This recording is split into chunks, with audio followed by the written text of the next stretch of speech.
এই মস্তিষ্ক রয়েছে না, এই মস্তিষ্কর দাম গবেষকরা জানাচ্ছে, যদি বিজ্ঞানীরা জানাচ্ছে, যদি বানানো যেত তাহলে 5,000 কোটি টাকা লাগতো এই মস্তিষ্ক বানাতে, তো এত সুন্দর হতো না। এই মস্তিষ্ক চালাতে যে বিদ্যুৎ লাগে এটাকে 2,000 কোটি কিলো ওয়াট বিদ্যুৎ লাগে। একটা মস্তিষ্ক পুরো বাংলাদেশ চলে যাবে, আর কিছু বিদ্যুৎ বাইরের দেশে বিক্রি করে এই দেশ টাকা রোজগার করতে পারে। এই আপনি চিন্তা করেন যে শিরোপশিরাগুলো, একটা তারের হেডফোনকে পকেটে দেবেন আর বের করবেন, দেখবেন ছাড়াতে হচ্ছে, তাই না? জড়িয়ে জানা এই পুরো শরীরের মধ্যে এরকম জড়ানো পেছনে যত শিরা আছে না, এই শিরাগুলোকে বলা হয় খুলে খুলে রাখা হলে 11 একর জমি লাগতো, 11 একর জমি লাগতো। কেন ইমাজিন আমাদের মধ্যে কি রয়েছে, পুরো শরীরে 650টা মাংসপেশি রয়েছে, যা ইনস্ট্রাকশন দেবেন তাই করবে।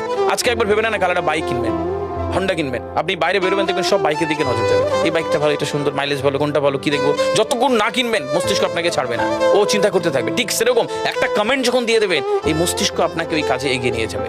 পৃথিবীতে মানুষ না বেসিক নিডসগুলো ফ্রি পেয়ে গেছে। ভাবুন তো একবার, পৃথিবীর সবচেয়ে লাক্সারিয়াস ড্রিঙ্কের নাম জানেন? পৃথিবীর সবচেয়ে লাক্সারিয়াস ড্রিঙ্কের নাম হচ্ছে পানি, পানি, জল। জল যদি 5,000 টাকা লিটার কিনতে